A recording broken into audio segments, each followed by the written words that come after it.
여러분 한 주간 평안하셨습니까? 예. 이렇게 인사를 하면 평안할 리가 있겠습니까? 이렇게 대답을 하는 사람들이 있을 겁니다. 왜냐하면 뭐 장사도 할 수 없고 제대로 되는 게 하나도 없는데 뭐가 평안합니까? 여러분, 그거는 잘못된 생각이에요. 평안은 결코 환경이 좋아진다고 오는 게 아닙니다. 평안은 하나님이 주시지 않으면 누릴 수 없는 게 평안이에요.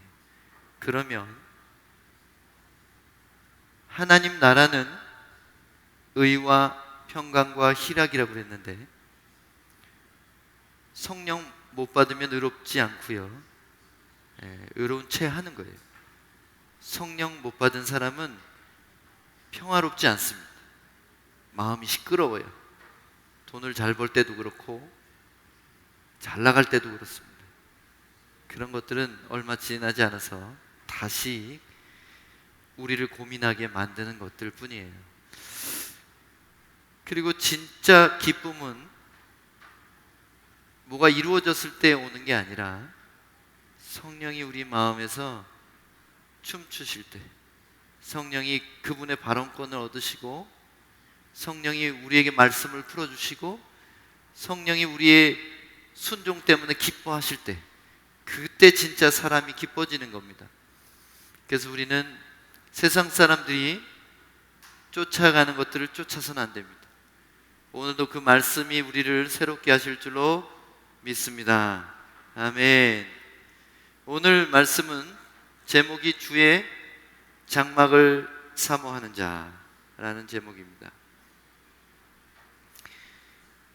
주의 장막을 사모하는 자. 여기 사모한다는 이 말은 목마르고 간절하고 원하고 소원하고 그것을 추구하는 것을 사모한다, 이렇게 한 단어로 말한 거예요. 근데 주의 장막을 사모한다 이렇게 말하니까 하나님이 계신 예루살렘 성전을 가서 그냥 문고리라도 잡아보고 싶은 그 이스라엘 사람들의 종교심을 말하는 것인가, 이렇게 생각할 수가 있습니다. 오늘 시편은 다윗이 쓴 게 아닙니다. 한번 본문을 다시 보시면 고라 자손의 시라고 되어 있습니다. 그리고 여기에 시편에는 원래 노래이기 때문에 악상 기호가 써 있어요. 근데 악상 기호가 글씨로 써 있습니다. 인도자를 따라 깃딧에 맞춘 노래, 이렇게 됐습니다. 깃딧이라는 말이 도대체 뭔가? 깃딧이라는 말은 정확하게 뜻을 아는 사람은 아무도 없습니다. 근데 공부 많이 한 학자들이 이거 조사하고 저거 조사해서 찾아낸 가장 비슷한 뜻이 뭐냐면 포도를 수확하는 철에 부르는 찬양이에요. 이스라엘 사람들은 물을 그냥 마실 수 없는 석회질의 물이 나오는 땅에 살고 있습니다. 그래서 그들은 그냥 물을 마시지 않고 포도에서, 땅에서 나온 물 한 방울도 안 섞인 100% 포도즙을 발로 밟아서 그것을 짜서 항아리에 담아서 그걸 마시는 거예요. 근데 이제 너무 독하니까 좀 시간이 갈수록 더 독해지고 알코올이 많아지겠죠? 그래서 석회를 가라앉힌 물을 타요. 그래서 그 물을 타서 이게 점점 독해질수록 물을 더 많이 탑니다. 그래서 사실은 알코올이 많이 들어져 있지 않은 거예요. 그냥 우리가 마시는 과라나 같은 겁니다. 그래서 물을 그냥 마실 수 없기 때문에 음료 대용으로 마시는 거예요. 이 포도 수확철에 하나님께 감사하며 찬양하며, 사람이 먹을 것 마실 것이 없으면 살 수가 없잖아요. 근데 사실은 먹을 것보다 더 사람에게 필요한 게 마실 것입니다. 왜냐하면 사람의 몸은 물로 이루어졌기 때문에 그렇습니다. 사람의 몸이 물인가요? 네, 아기가 태어나면 아기의 몸에는 90% 이상의 물이 있습니다. 사람이 죽을 때, 노인이 돼가지고 죽을 때는 물이 50%밖에 안 남아요. 그래서 물이 몸에서 줄어들면 늙어가고 그 물이 반이 되면 죽는 거예요. 베드로 전서에서도 만물이 물로 이루어졌다 이렇게 돼 있어요. 그래서 사람이고 땅이고 나무고 돌이고 다 물에서부터 나왔다고 성경이 말합니다. 그래서 포도를 수확해서 포도즙을 만드는 것은 하나님께 감사하는 큰 제목 중에 하나였습니다. 근데 이 깃딧이라는 포도 수확철에 부르는 노래, 이런 뜻이 있고, 또 하나는 가드라는 지방이 있어요. 블레셋 땅에 속해 있고요. 지금 가자지구 있는 팔레스타인의 가자지구 있죠? 이스라엘 서쪽의 바닷가에 조그마한 지역이 있는데 거기 가드라는 도시가 있었어요. 가드는 골리앗의 고향입니다. 다윗이 물리친 거인 골리앗이 가드 사람이에요. 근데 가드에서 전래된 악기를 깃딧이라고 부른다, 이렇게 말하는 사람들이 있어요. 깃딧은 그래서 포도 수확철에 부르는 노래일 수도 있고, 아니면 가드에서 발명된 악기, 뭐 수금일지 뭐 현일지 모르겠지만은 악기의 이름으로 볼 수 있습니다. 그래서 찬양 인도자를 따라서 포도 수확의 노래 멜로디에다가 맞춘 노래다, 이런 뜻일 수도 있고, 아니면 가드에서 나온 악기로 반주하는 노래다, 이런 뜻일 수가 있어요. 뭐 이렇게 중요하지 않은 걸 길게 설명할 필요는 없겠지만, 그래도 우리가 성경을 공부하려면 어느 정도 우리가 아는 것도 굉장히 중요합니다. 그런데 오늘 하고 싶은 말은 그게 아닙니다. 그리고 한 가지 더 설명하고 싶은 게 셀라예요. 셀라. 성경 읽다 보면 시편에 셀라 이게 많이 나오죠. 셀라는 도대체 뭐냐? 이것은 음악 지시어 중에 하나인데, 소리를 높여라, 이렇게 요즘 음악 기호로 말하면 크레센도 정도, 또는 여기서 쉬어줘라, 또는 여기서 한 번 더 돌려라, 도돌이표, 아니면 여기는 노래를 그치고 간주가 나간다, 그런 음악의 악상 기호예요. 그래서 셀라를 읽어야 돼요, 말아야 돼요? 안 읽어도 됩니다. 셀라는 말씀의 의미가 없고요, 노래일 때 필요한 거예요. 그럼 셀라를 읽는 게 아니라 셀라라는 의미를 하면 되는 거예요. 한 번 더 처음부터 읽든지, 아니면 거기서 큰 소리로 외치든지, 아니면 중간에 연주를 하든지. 그러니까 셀라는 성경 읽다가 읽을 필요가 없습니다. 그냥 노래에 들어가 있는 악상 기호예요. 오늘 이 시편의 저자는 고라의 자손들 중에 어떤 사람인데, 고라는 그러면 누군가? 고라는 애굽에서 이스라엘 백성이 나왔을 때 광야에서 모세와 아론에게 반역했던 사람이에요. 그래서 자기가 지도자가 되어서 이스라엘을 이끌고 싶어한 교만한 사람이었습니다. 그때 모세가 네가 만약 하나님께 범죄하였고 하나님이 살아계신다면 땅이 갈라져서 너를 삼킬 것이다, 이렇게 선포했을 때 고라와 그의 자손들이, 고라는 족장이기 때문에 후손이 굉장히 많아요. 그래서 수백 명일 수도 있습니다. 그 수백 명이 한꺼번에 땅이 갈라지면서 땅으로 떨어져서 생매장이 돼요. 땅이 다시 붙어버립니다. 이런 초자연적인 저주를 받았습니다. 그래서 이스라엘 사람들은 고라하고 연관되는 게 너무 싫어요. 무섭거든요. 여러분, 나중에 보면 슬로보앗이라는 사람이 있었어요. 슬로보앗의 딸들이 남자들만 기업을 받으니까 먹고 살 길이 없는 거예요. 아버지가 갑자기 죄를 지어서 돌아가셨거든요, 슬로보앗이. 그래서 그 딸들이 뭐라고 얘기했냐면, 자기들에게도 기업을 달라고 말하면서, 우리 아버지 슬로보앗은 범죄하여 하나님 앞에서 죽었으나 고라의 행위와는 상관이 없도다. 무슨 얘기인지 아시겠어요? 이스라엘 사람들은 고라하고 엮이는 것을 너무 싫어했어요. 두려운 일이에요. 하나님의 엄청난 저주를 받는 것이기 때문에.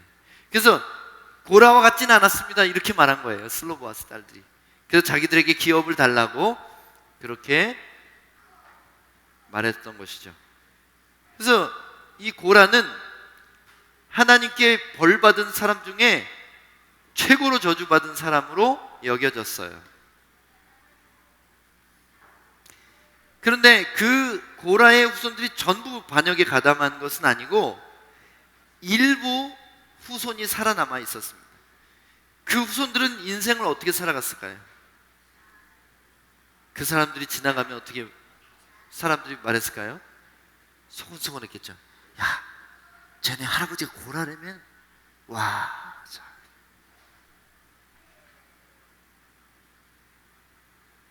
그러니까 그 사람들은 살아있어도 산 게 아닐 것이었을 거예요.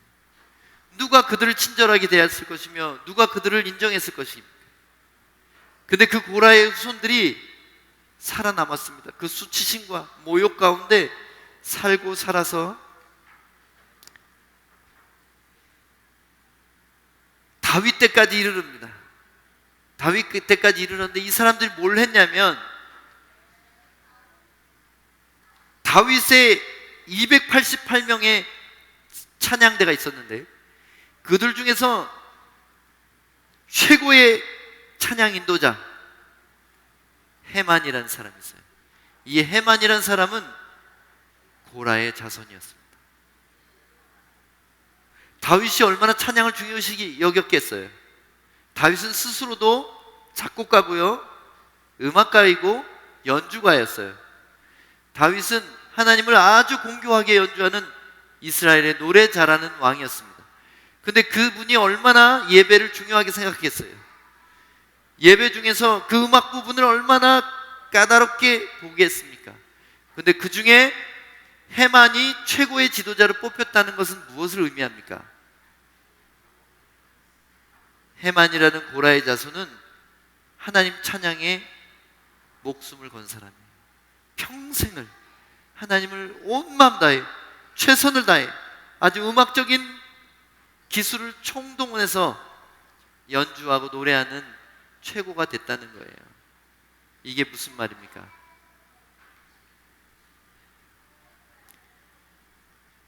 수치심을 갖고 살아가는 사람이 어떻게 회복될 수 있는가를 말하는 거예요. 우리 삶의 과거의 실패, 우리 조상들의 실패 때문에 나의 정체성은 쓸모없는 인간, 부끄러운 인간, 이렇게 생각하고 있다면 여러분, 방법이 있어요. 예배자가 되시면 됩니다. 우리 할머니 할아버지가 우상을 숭배했든지 우리 아버지 어머니가 별로 좋지 않은 기독교인이 있다 할지라도 괜찮습니다. 내가 오늘 하나님을 온 마음 다해 예배하는 사람이 되면 하나님은 우리 조상이 어떤 사람이든지 상관없이 하나님의 성전에 예배하는 귀한 직분을 맡겨주시는 겁니다. 그래서 그 고라 자손들 중에는 노래하는 레위인들이 있었고요, 성전 문지기들이 있었어요. 고라의 자손들 중에 성전을 밤에도 지키고 낮에도 지키고 교대로 창을 들고 성전의 문 앞을 지키는 그런 사람들이 나왔다는 것입니다. 시편은 150편이 됩니다. 그 중에서 12편에 해당하는 시편이 바로 이 고라의 자손들이 만든 노래예요. 이게 얼마나 대단한지 아십니까? 이게 대단한 건지 아세요? 시편의 노래는 대대로 영원토록 하나님이 찬송받으실 노래입니다. 말씀, 책에 기록된 거예요. 성경에 기록된 거예요. 근데 여기에 반역자 후손의 노래가 12곡이 들어있다는 거예요. 12리 의미하는 바가 뭡니까? 히브리인들에게는 하나님의 백성이란 뜻이에요. 이스라엘 12지파, 12제자, 12이 의미하는 바는 하나님의 백성이란 뜻이에요. 그러니까 반역자의 후손도 하나님의 백성이 될 수 있다는 거예요. 여기 있는 우리 모두는 바로 몇 대만 거슬러 올라가도 조상들이 우상 숭배자들입니다. 우리는 히브리인들도 아니고 우리는 이방인들이에요. 그래서 우리가 브라질 사람이든 한국 사람이든 상관없이 아주 바로 우리의 부모가 우상 숭배했을 수도 있고, 아니더라도 그 할아버지 할머니가 했을 수도 있고, 그게 아니면 증조 할아버지 할머니는 분명히 우상 숭배자였어요. 하늘의 신에게, 땅의 신에게, 나무에게, 바위에게 절했던 사람들이에요. 그것은 하나님께 얼마나 큰 반역인지 아세요? 하나님이 지옥에 다 보내셔도 상관없는 사람들로 우리는 태어난 겁니다. 아담의 후손이면서 또 우리의 직계조상도 우상 숭배자라는 것, 그래서 우리는 하나님 앞에 결코 예배할 수 없는 사람들이란 뜻이에요. 하나님을 대적하고 모두 지옥에 갈 운명을 갖고 태어난 것입니다.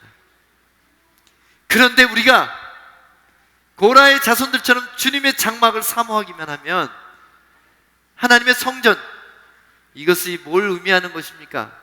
하나님의 임재가 있는 예배를 말하는 거지 건물이나 텐트를 말하는 게 아닙니다.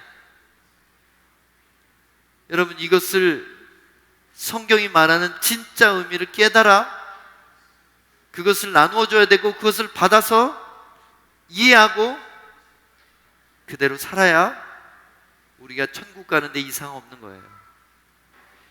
우리가 주님의 장막을 사모한다는 것, 그것은 바로 하나님이 실제로 임하시는 그 예배를 갈망하고 원하고 소원하고 일주일 내내 그 예배를 그리워하는 겁니다. 다윗은 도망다니는 광야 속에서도 하나님의, 내가 목마르고 갈라진 땅처럼 주님을 사모합니다. 내가 주의 성전을 향하여 눈물을 흘리면서 사모합니다. 이렇게 고백했어요.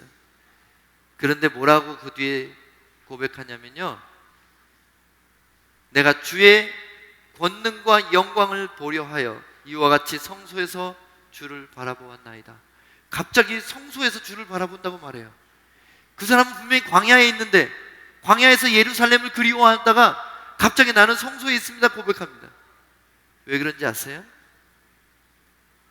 다윗에게는 하나님을 사랑하는 그 마음이 충만한 그 상태에 있을 때 광야가 곧 성소라는 거예요. 광야가 곧 성소라는 거예요. 우리의 성소는 어디입니까? 교회 건물입니까? 아니요. 하나님을 향한 간절한 그리움이 바로 성소예요.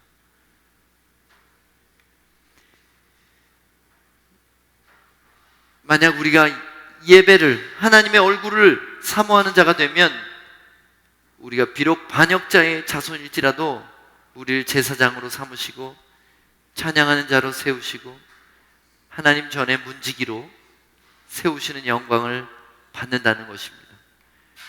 그리고 우리의 진실한 찬양과 삶이 시편처럼 그분 앞에 영원히 기념될 것이라고 믿습니다. 바로 고라 자손의 시편이 12편이나 들어있는 것처럼 우리의 간절한 주를 향한 사랑의 고백도 하나님이 기억하시고 기념하시는 노래들이 될 수 있다는 겁니다. 오늘 본문을 다시 한번 찬찬히 살펴보겠는데, 본문을 세 덩어리로 나누고 싶어요. 1절부터 셀라까지, 쉬는 데까지, 셀라가 쉬는 데라 그랬어요. 도돌이표라 그랬어요. 4절까지입니다. 1절부터 4절까지를 한 덩어리로 보는 겁니다. 한번 읽어보겠습니다. 만군의 여호와여, 주의 장막이 어찌 그리 사랑스러운지요. 내 영혼이 여호와의 궁정을 사모하여 쇠약하며 내 마음과 육체가 살아계신 하나님께 부르짖나이다. 나의 왕, 나의 하나님, 만군의 여호와여, 주의 제단에서 참새도 제 집을 얻고 제비도 새끼 둘 보금자리를 얻었나이다. 주의 집에 사는 자들은 복이 있나니 그들이 항상 주를 찬송하리다. 셀라. 안 읽어도 된다 그랬어요. 자, 여기 보면 고라 자손이 주님의 집에 사는 자는 복이 있나이다. 그 누구 얘기하는 거예요? 자기들 얘기하는 거예요. 자기들이 찬양대로 레위인으로 주님의 성소에 가까이 살게 됐기 때문에 우리는 복이 있어요. 무슨 말이에요? 우리 조상은 비록 저주받아서 심판됐지만 우리는 하나님을 사모함으로 복을 받았습니다. 주님의 장막은 이렇게 덮는 거잖아요. 장막은. 이 고라 자손이 노래 부를 때는 장막은 없어졌어요. 왜냐하면 이미 이 고라의 자손들이 노래할 때는 모세의 장막은 없어졌어요.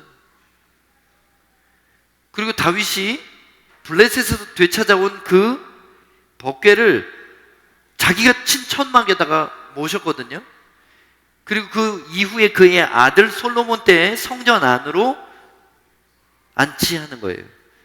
그러니까 모세의 장막은 없어졌어요. 근데 어디가 주의 장막이에요? 장막의 영적인 의미는 하나님의 날개 그늘이에요. 하나님의 임재, 하나님이 오셔서 덮으시는 것, 은혜로 덮어주시는 것. 그래서 그 장막이 상징하는 것, 그것은 바로 하나님이 우리에게 오셔서 우리를 덮어주시는 주님의 날개 아래를 말하는 겁니다. 영혼이 쇠약해질 정도로 음식을 먹지 않고 간절히 울며 기도하며 하나님 나에게 임재해 주소서, 그럴 정도로 이 사람들은 갈망하고 부르짖었다고 2절에 말하고 있습니다. 그리고 이들이 부러워하는 것이 참새, 제비들이에요. 왜냐하면 그들이 하나님의 장막에 제단에 자기 둥지를 틀었다고 이렇게 말합니다. 제단에 둥지를 틀면 어떻게 될까요? 제단에다 제사 드리면 같이 타겠죠. 여기서 참새나 제비가 의미하는 바는, 참새나 제비는 가난한 자들이 드리는 예물입니다. 제물로 바쳐질 존재들도 하나님의 제단에서 새끼를 틀고 그 정도로 하나님의 은혜 아래 미천한 생물들도 모여든다는 거예요. 가치 없는 것을 얘기할 때 이스라엘 사람들은 참새를 말했어요. 예수님께서 이런 말씀하셨어요. 참새 5머리가 2아사리온에 팔리는 것이 아니냐. 그러나 하나님 앞에는 그 하나도 잊어버린 바 되지 아니하는도다. 너희는 심지어 머리카락까지 다 세신 바 되었나니 두려워하지 말라. 너희는 많은 참새보다 더 귀하니라. 하나님이 아주 보잘것없는 생명들도 살려주시고 먹여주신다는 거예요. 그런데 너희는 얼마나 참새보다 더 귀하냐. 그분의 형상대로 지음받았고 그분이 자녀로 여기시고 너희들 머리카락 수가 몇 개인지도 아시는 하나님이시다. 예수님이 하나님의 사랑을 그렇게 표현하신 거예요. 그래서 여기 고라 자손은 그 제물로, 가난한 자들의 제물로 드려지고 동전 2개로 팔리는, 5마리가 팔리는 그 가치 없는 참새들도 저렇게 하나님의 임재를 사모하는데, 나도 하나님 임재 안에 들어가고 싶어요. 나 같은 죄인도, 나 같은 버림받고 수치스럽고 반역자의 후손도 하나님의 전에 가장 작은 직분이라도 받고 싶습니다. 이것이 고라 자손이 하나님 앞에 드린 고백이었어요. 4절 보니까 주의 집에 사는 자들은 복이 있나니 그들이 항상 주를 찬송하리다. 하나님의 임재 안에 사는 사람들은 복이 있다. 이 복은 늘 성경의 복을 얘기할 때 천국을 상상하면 돼요.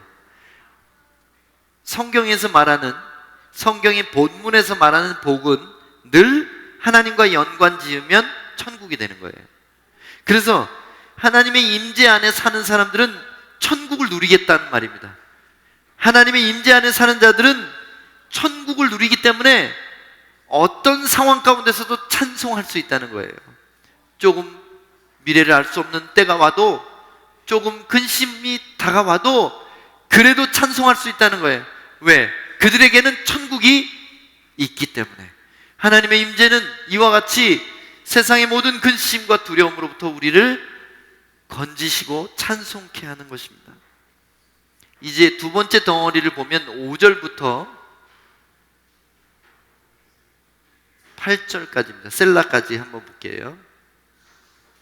주께 힘을 얻고 마음에 시온에 데려가 있는 자는 복이 있나이다. 그들이 눈물 골짜기로 지나갈 때 그곳에 많은 샘이 있을 것이며 이른 비가 복을 채워 주나이다.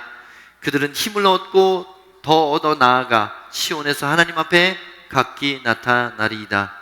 만군의 하나님 여호와여, 내 기도를 들으소서. 야곱의 하나님이여, 귀를 기울이소서. 아멘. 5절부터 8절까지는 아까 1절부터 4절은 하나님의 성전에서 예배하는 모습을 상상하시면 돼요. 그럼 5절부터 8절은요, 실제 인생의 하루하루 우리가 맞닥뜨리는 삶의 현장을 상상하시면 됩니다.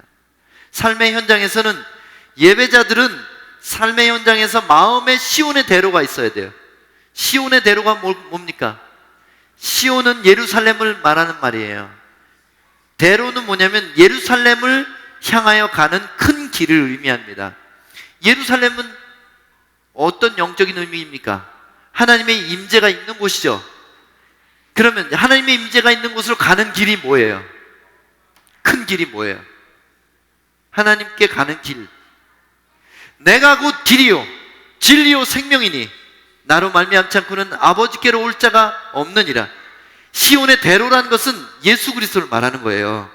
마음에 예수 그리스도가 있는 사람들을 얘기하는 거예요. 그럼 예수 그리스도가 마음에 있는 것은 뭘 말합니까? 이게 마음에 있는 거예요.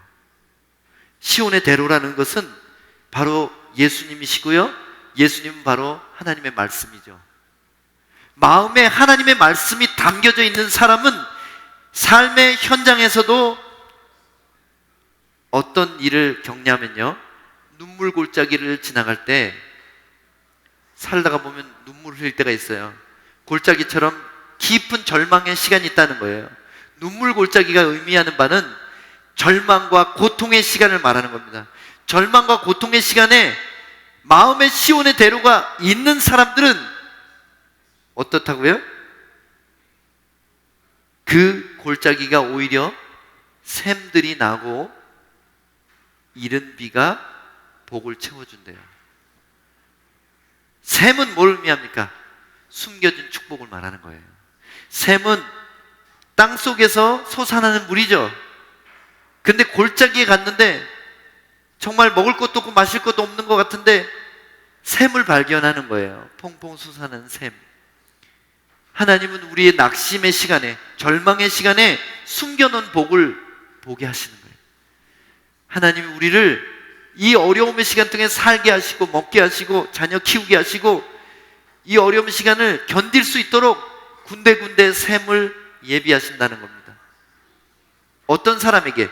마음에 시온의 대로가 있는 사람에게, 바로 마음속에 예수 그리스도라는 하나님께 가는 큰 길이 있는 사람에게. 시온의 대로는 삶의 방식이에요. 영어로 보면 way가 길이라는 뜻만 있는 게 아니라 방법이라는 뜻도 있죠. 한국말도 그렇죠. 포어도 그런지는 모르겠습니다만은 한국말도 이게 길이야. 그건 무슨 얘기예요? 걸어가는 길만 얘기하는 게 방법이라는 얘기를 하는 거예요. 그러면 우리가 살아가는 방식이, 삶의 현장에서 우리의 삶의 방식이 예수인 사람, 삶의 방식이 예수가 된 사람은 어떤 눈물 골짜기를 만나도 거기 샘들이 숨어 있다는 거예요. 이해 가세요? 이 말씀? 소름이 끼치죠? 와, 그러면 우리가 지금 이 겪는 어려움이 내가 예수님의 방식으로만 살아가기만 한다면 이것이 오히려 복이 되겠구나. 근데 골짜기에 비밀이 있어요. 뭐냐면 이른 비. 이른 비는 무슨 말이냐면, 비는 비지 무슨 이른 비가 있고 늦은 비가 있나? 이스라엘에는 우기와 건기가 있기 때문에 이른 비와 늦은 비가 존재합니다. 이른 비는 뭘 말하냐면 곡식을 파종할 때, 씨를 뿌릴 때 오는 비예요. 씨 뿌리는데 비가 안 오면 어떻게 돼요? 땅이 마른 땅에다가 씨를 심어놓으면 다 죽어 버리잖아요. 그래서 씨가 싹이 나고 자라게 해주는 고마운 비예요. 이른 비라는 말은, 늦은 비라는 말은 추수 때 곡식이 마지막에 잘 연글도록 오는 비예요. 근데 여기는 이른 비를 얘기했으니까 우리의 눈물 골짜기는 씨 뿌리는 시기라는 뜻이에요. 씨 뿌리는 시기에는 먹을 것이 보이지 않아요. 씨 뿌리는 시기에는 양식이 눈에 띄지 않습니다. 근데 씨를 뿌렸고 비가 온다면 무슨 얘기예요? 이 골짜기를 빠져나가자마자 우리는 추수를 하게 될 거란 얘기죠. 그래서 여러분, 소망을 가지세요. 마음의 시온의 대로가 있는 사람에게는 눈물 골짜기가 망하는 시간이 아니라 추수 때라는, 이게 파종 때라는 거예요. 씨를 심는 때라는 겁니다. 그럼 씨가 뭐예요? 예수님은 씨를 말씀에 비유했고 믿음에 비유하셨어요. 씨를 말씀에 비유했고 믿음에 비유했습니다. 그러면 씨를 심는다는 말은 말씀에 순종하는 믿음을 얘기하는 거예요. 눈물 골짜기에서도 말씀에 순종하는 믿음만 있으면 언젠가 우리는 풍성한 열매를 거두게 될 것이라는 얘기입니다. 그들은 인생을 살아가는데 한 발짝 한 발짝 힘을 얻고 더 얻어요. 성령의 충만함이라는 것은 내가 이 광야를 능히 걸어갈 힘을 얻는 것입니다. 광야에서 필요한 두 가지 뭐예요? 구름 기둥하고 만나잖아요. 구름 기둥은 우리를 이끌어 가시는 성령님이에요. 불기둥, 구름 기둥. 만나는 하나님의 말씀, 매일매일 우리가 먹어야 되는 예수 그리스도의 몸이에요. 그러면 우리가 이 골짜기를 어떻게 지나가야 됩니까? 하나님의 말씀, 그리고 성령을 힘입어서 한 걸음 한 걸음 더 나가는 거예요. 어디로? 시온의 대로를 통해, 바로 예수 그리스도라는 삶의 방법을 통해서 시온에서 하나님 앞에 각기 나타나리다. 이것은 우리가 천국 간 걸 얘기한 거예요. 하나님의 궁극적인 임재, 눈에서 눈으로 바라보는 것 같이 우리가 직접 하나님의 임재와 만날 그때까지 우리는 지금 여기서 천국을 경험해야 되는 겁니다. 만군의 하나님 여호와여, 내 기도를 들으소서. 야곱의 하나님이여, 귀를 기울이소서. 이게 뭐예요? 우리의 삶에 매일매일 힘을 얻기 위해서 해야 될 것이 뭐 있어요? 성령의 인도함을 따라가고 말씀을 먹는 것, 시온의 대로를 따라가는 것, 그리고 해야 될 게 뭐예요? 기도라는 거예요. 하나님, 내가 하나님 앞에 간구합니다. 우리의 기도를 들으소서.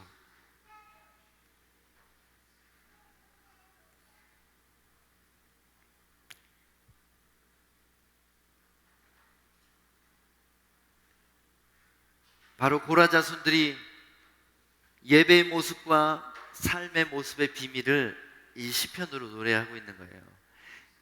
하나님께 온 마음 다해 예배하고 예배를 사모하는 사람들이 삶의 현장에서도 한 걸음 한 걸음을 시온의 대로를 향해 가는 것입니다.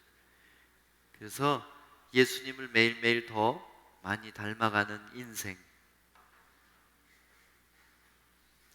이제 9절을 한번 보겠습니다. 우리의 방패이신 하나님이여, 주께서 기름 부으신 자의 얼굴을 살펴보옵소서. 이 얘기는, 이 말씀은 이해가 잘 안 가죠. 우리의 방패이신 하나님이여, 이것은 하나님이 우리 나라와 민족의 보호자인 것을 고백하고, 주께서 기름 부으신 자는 왕을 얘기하는 겁니다. 왕. 그렇게 다윗 왕을 얘기하는 거예요. 고라 자손이 다윗 왕을 축복하는 거예요. 하나님, 우리 다윗 임금님을 보살펴 주십시오. 그의 얼굴의 안색을 살펴보시고 그를 도와주십시오. 그래서 다윗 왕을 위하여 중보기도하는 겁니다, 고라 자손이. 그런데 이것은 영적으로 어떤 의미가 있냐면 바로 예수 그리스도를 말하는 거예요. 우리 하나님, 당신이 기름 부으신 메시아가 우리를 위해 중보하는 것을 보옵소서. 그가 우리를 다스리고 우리를 위하여 생명을 내어주신 것을 기억하소서. 바로 다윗에 관한 고백은 바로 예수에 관한 고백으로 이어지는 겁니다. 그래서 이 시편이 오늘날 우리에게는 어떤 의미가 있냐면, 우리는 예수 이름을 힘입어 그분의 은혜를 덧입어서 하나님께 구할 수 있는 거예요. 이제 마지막 덩어리 9절에서 12절까지입니다. 주의 궁정에서 한 날이 다른 곳에서의 첫날보다 나은즉 악인의 장막에서 사는 것보다 내 하나님의 성전 문지기로 있는 것이 좋사오니 여호와 하나님은 해요 방패이시라. 여호와께서 은혜와 영화를 주시며 정직하게 행하는 자에게 좋은 것을 아끼지 아니하실 것임이니이다. 만군의 여호와여, 주께 의지하는 자는 복이 있나이다. 이 고라 자손들은 하나님의 임재, 주의 궁정에서 한 날이 오래 사는 것보다 더 좋다는 거예요. 여기 하루 살고 죽어도 좋다는 거예요. 아무리 작은 직분을 가져도 하나님의 성전에서 문지기라도 했으면 좋겠다는 거예요. 사실은 문지기는 안에 들어가서 하나님 만나고 그럴 수 있어요, 없어요? 문 밖에서 지켜야 되는 거예요. 하나님의 임재 곁에만 있어도 좋겠다는 그 마음입니다. 그래서 이들 중에는 실제로 문지기들이 있었다는 거예요. 11절에 보면 여호와 하나님은 해요 방패시라. 해는 뭘 상징하냐면요, 여기서의 해는 공급을 얘기하는 거예요. 해가 식물을 자라게 하고 사람들이 눈을 떠서 빛을 통해 보게 하는, 그래서 여기서의 해는 바로 공급자를 말하는 거예요. 방패는 뭘 의미하겠어요? 보호자. 그래서 하나님을 우리가 어떻게 믿고 살아가야 되냐면, 하나님이 나의 공급자시고 하나님이 나의 보호자시라는 것을 철석같이 믿어야 돼요.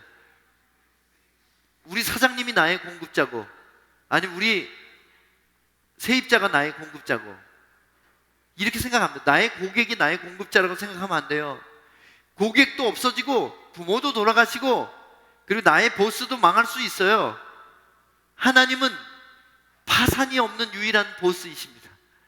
하나님은 망하지 않는 회사를 갖고 계신 분이에요.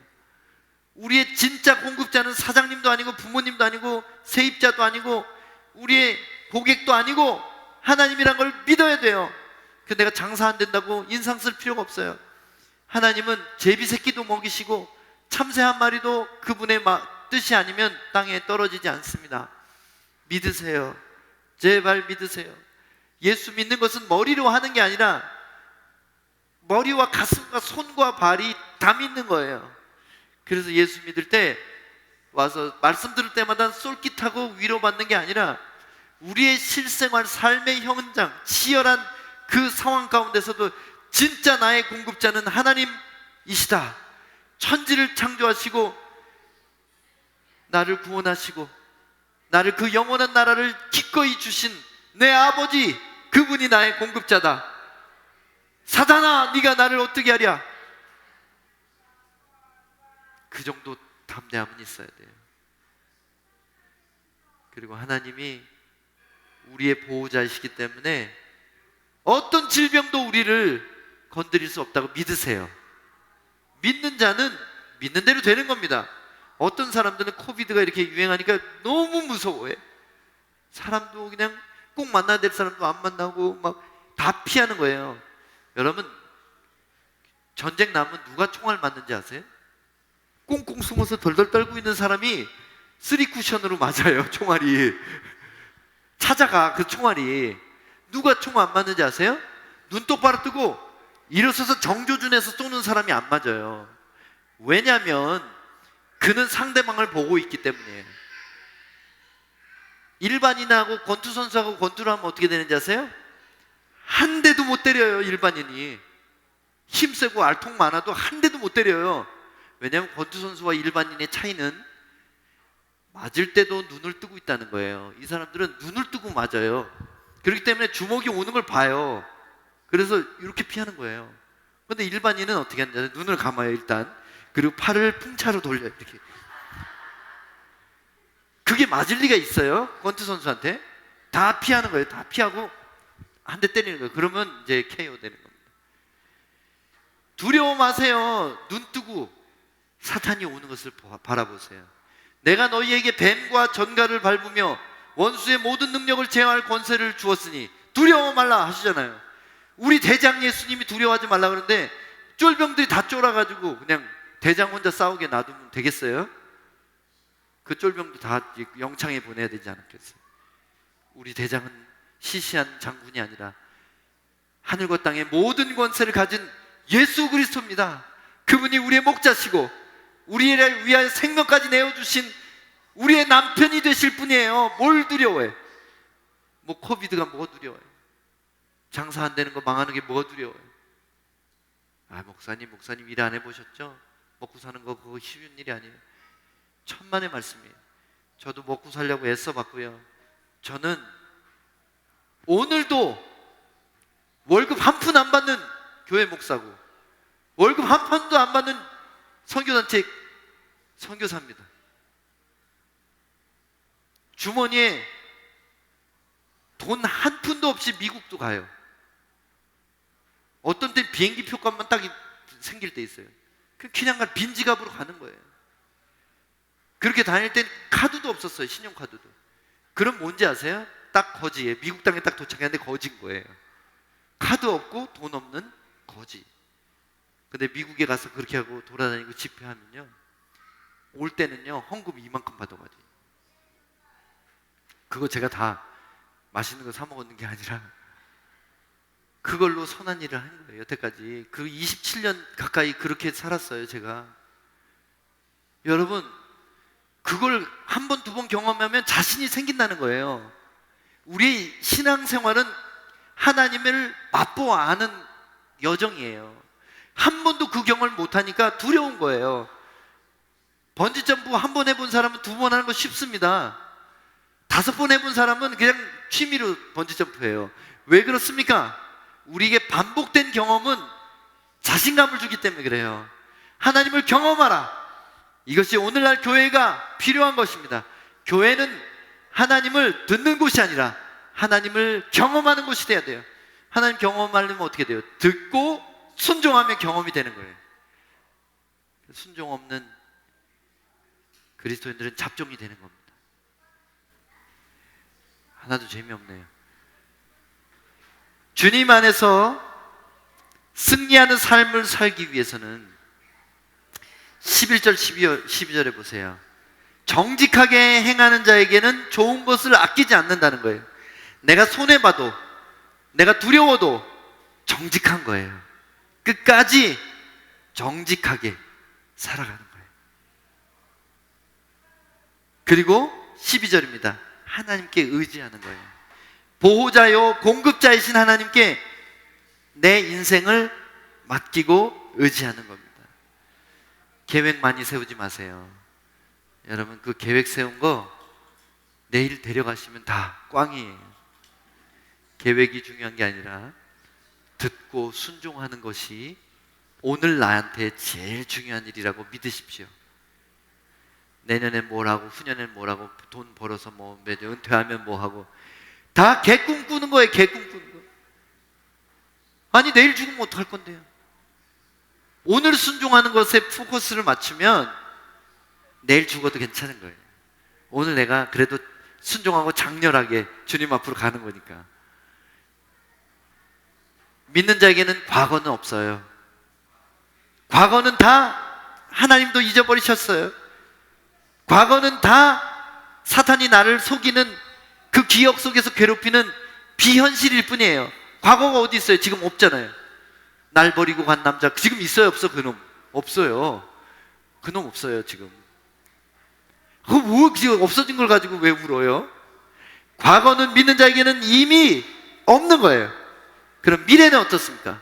어떤 사람은 미래지향적으로 진취적으로 살아가라 이렇게 말하는 그리스도인들이 있어요. 꿈 깨세요. 미래는 없어요. 지금 나가다가 죽으면 미래가 어디 있어요? 우리에게 가장 중요한 것은 현실을 살아가는 영성뿐입니다. 내가 과거에 우리 조상이 죄인이었든지 내가 저질러놓은 짓거리가 한보따리가 되든지 상관없이 그건 버리세요. 그리고 미래에 내가 이렇게 되고 저렇게 되고 이거 다 버리세요. 단지 나는 오늘 주님께 듣고 순종하는 것, 그분의 임재를 사모하고 내 마음에 예수 그리스도라는 시온의 대로를 갖고 그분을 철석같이 믿고 한 걸음 나가는 것, 그게 오늘 우리가 해야 될 일입니다. 오늘은 대강절 첫 번째 주일입니다. 그래서 촛불 하나 켜놓으려고 그러다가 너무 종교적인 것 같아서 안 했어요. 그게 촛불이 중요한 게 아니라 대강절이라는 것은 뭐냐면 예수님의 성탄을 준비하는 4주간을 말하는 거예요. 그런데 이 대강절이라는 말의 원뜻이 오심을 기다린다는 거예요. 여러분, 오심을 기다리는데 구유에 나실 예수님 기다리지 마세요. 재림의 주님을 기다려야 돼요. 재림의 주님을 기다리려면 새로운 대강절이에요. 이제 예수님의 다시 오심을 기다리는 사람들 어떻게 해요? 오늘 내 예복을 한 땀 수놓는 거예요. 내 신부될 예복을 한 땀 수놓는 거예요. 그 한 땀 수놓는 것이 신부 예복이 순종으로 시줄과 날줄이 짜여지는 거예요. 이 세마포 옷은 성도들의 옳은 행실이라. 여러분, 오늘 시편 84편 들으시면서 어떤 마음이 생겼어요? 여러분에게 질문하겠습니다. 여러분은 주의 장막을 목마르게 사모하는 예배자입니까? 팬데믹 기간에 막 3개월, 4개월 예배 안 드려도 아무렇지도 않은 사람은 고민해야 돼요.